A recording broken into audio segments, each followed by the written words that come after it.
దేవినేని ఉమామహేశ్వరరావు కృష్ణా జిల్లా తెలుగుదేశం సీనియర్ నాయకుడు, ఆంధ్రప్రదేశ్ శాసనసభకు 4 సార్లు ఎమ్మెల్యేగా ఎన్నికయ్యారు. 1999, 2004 ఎన్నికల్లో నందిగామ నుంచి, 2009, 2014లో మైలవరం నుంచి ఎన్నికయ్యారు. వివాదాస్పద వ్యాఖ్యలకు మారుపేరుగా ఉంటూ చంద్రబాబు మెప్పు కోసం వైసీపీ అధినేత జగన్ ని నోటికొచ్చినట్టు మాట్లాడేవారు. కారణం తెలియదు కానీ కొద్ది నెలలుగా దేవినేని జగన్ ని విమర్శించడం మానేశారు. మంత్రిగా బాధ్యతలు చేపట్టిన ఉమా నీటి పంపకాల విషయంలో తెలంగాణ సీఎం కేసీఆర్, మంత్రి హరీష్ రావుపై విమర్శలకు దిగడంతో హరీష్ రావు వార్నింగ్ ఇచ్చారు. కేసీఆర్ ఓ సభలో మాట్లాడుతూ ఉమా అంటే ఆడా మగానా అన్న ఉన్న కాస్త పరువు కూడా తీసివేశారు. పోలవరం పట్టిసీమ ప్రాజెక్టుల్లో ఉమా భారీగా అక్రమాలకు పాల్పడ్డారని, అప్పటి నుంచి చంద్రబాబు ఆయన దూరం పెట్టినట్టు తెలుస్తోంది. చంద్రబాబు తర్వాత అంత క్రేజ్, పార్టీపై పట్టు తనకే ఉందంటూ దేవినేని గొప్పలు పోతుంటారట. దేవినేని ఒక్కడి కారణంగానే జిల్లాలో బలంగా ఉండాల్సిన టీడీపీకి భారీగా నష్టం వాటిల్లిందని సమాచారం. గన్నవరం ఎమ్మెల్యే వల్లభనేనితో గొడవలు పెట్టుకుని వంశీని పార్టీలో ఎదగనీయకుండా చేసేందుకు ఉమా శతవిధాల ప్రయత్నాలు చేశారట. ఉమతో విభేదాలుండడం వల్ల విజయవాడ ఎంపీ కేశినేని నానిపై చంద్రబాబుకు కల్పిత మాటలు చెప్పి వారిరువురికి గొడవలు పెట్టి సక్సెస్ అయినట్టు పుకార్లున్నాయి. అలాగే అదే పార్టీ ఎమ్మెల్యే బొండా మహేశ్వరరావుతో వివాదాలున్నాయట. ఈయన మైలవరం నియోజకవర్గంలో అందుబాటులో ఉండే సమయం తక్కువట. హైదరాబాద్ లో ఎక్కువగా ఉండడం, చంద్రబాబు చుట్టూ తిరగడం, పబ్లిసిటీ పిచ్చితో స్టంట్లు చేస్తుంటారనే వాదన ఉంది. ఉమకు మీడియాను చూస్తే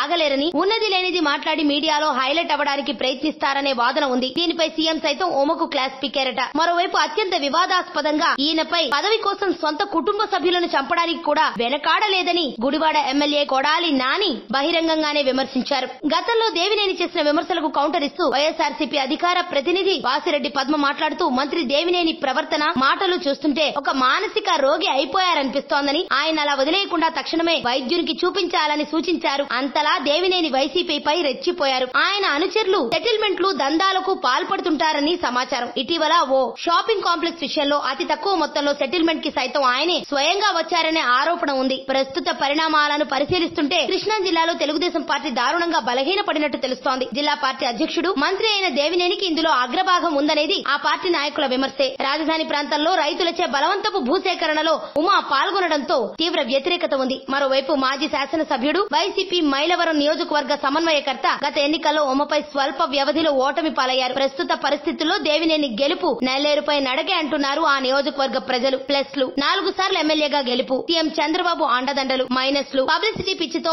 అనవసరపు ఆరోపణలు, టీడీపీపై ఉమపై వ్యక్తిత్వంపై వ్యతిరేకత, నియోజకవర్గ ప్రజలకు అందుబాటులో ఉండకపోవడం, అవినీతి సెటిల్మెంట్లు చేస్తున్నారంటూ ప్రచారం. మార్కులు 30/100.